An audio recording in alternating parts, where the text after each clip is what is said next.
নমস্কার বন্ধুরা, জিএচি কিচেন চ্যানেলে সবাইকে স্বাগত। প্রতিদিনের মতো আজকেও নতুন একটা রেসিপি নিয়ে আপনাদের সামনে চলে আসলাম। তো আমি আজকে ইলিশ মাছ করব, আলু আর ডাটা দিয়ে ইলিশ মাছ রান্না করব। বন্ধুরা দেখতে থাকো। তো প্রথমে আমি এখানে ইলিশ মাছগুলো ধুয়ে পরিষ্কার করে নিয়েছি। এবার হলুদ আর লবণ দিয়ে মাছটা মাখিয়ে নেব।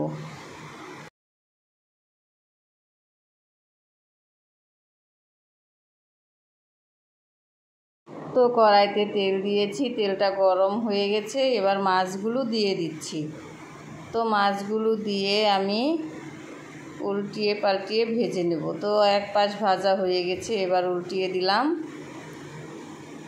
তো মাছগুলো ভাজা হয়ে গেছে, এবার নামিয়ে নিচ্ছি। তো আমি মাছ সবগুলো একবারে ভাজতে পারিনি, এর জন্য দুবারে দিয়ে দেব। তো ভাজা মাছগুলো নামিয়ে এবার ওই বেঁচে থাকা তেলের মধ্যে আবার ওই মাছগুলো দিয়ে দিলাম। তো এই মাছগুলো আমি এইভাবেই উল্টিয়ে পাল্টিয়ে ভেজে নেব।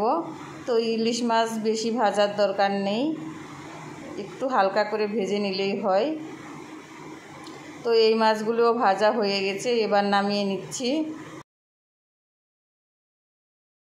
তো ইলিশ মাছ ভাজার সময় প্রথমে তেল দিলেই হয়ে যায়, আর দিতে হয় না, কারণ মাছ থেকেই তেল বের হয়। তো দেখো বন্ধুরা, মাছ থেকে কত তেল বেরিয়েছে। আমি কিন্তু আর তেল দেইনি, সেই প্রথমে দিয়েছি।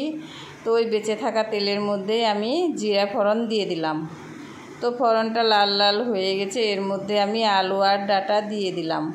তো আলু আর ডাটা দিয়ে একটু নেড়ে চেড়ে এর মধ্যে আমি অল্প করে হলুদ আর লবণ দিয়ে একটু নেড়ে নেব। তো হলুদ আর লবণ দিয়ে দিলাম। হলুদ আর লবণ দিয়ে একটু ভেজে নেব।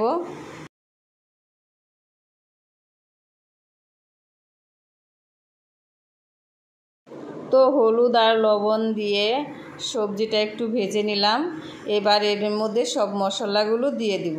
তো প্রথমে আমি লঙ্কা বাটা দিয়ে দিলাম, জিরে বাটা দিয়ে দিলাম, লবণ দিয়ে দিলাম, হলুদ দিয়ে দিলাম। সব কিছু দিয়ে আমি সবজিটাকে আবার ভালো করে কষিয়ে নেব। তো সব কিছু দিয়ে এইভাবে নেড়ে চেড়ে কষিয়ে নেব। তো বন্ধুরা দেখতেই তো পাচ্ছ ইলিশ মাছ থেকে কত তেল বেরিয়েছে। তো ইলিশ মাছের রেসিপি আমি আরও অনেক দিয়েছি, তোমরা দেখে নিও। তো ইলিশ মাছের রেসিপি আমার কাছে আরও আছে, আমি দেব। বন্ধুরা দেখতে থাকো। তো সবজিটা কষানো হয়ে গেছে, এবার জল দিয়ে দিলাম। তো জল দেওয়ার পর ঝোলটাও ফুটে গেছে, মাছগুলো দিয়ে দিলাম। তো মাছগুলো দেওয়ার পর একটু আস্তে আস্তে নেড়ে দিব, না হলে মাছগুলো ভেঙে যাবে। তো ঝোলটা হয়ে গেছে, এবার নামিয়ে নিচ্ছি। তো ঝোলটা পরিবেশন করার জন্য রেডি হয়ে গেছে। দেখো বন্ধুরা কত সুন্দর হয়েছে দেখতে, উপর দিয়ে তেল ভাসছে। তো আজকের মতো এ পর্যন্তই। Tata, bye bye.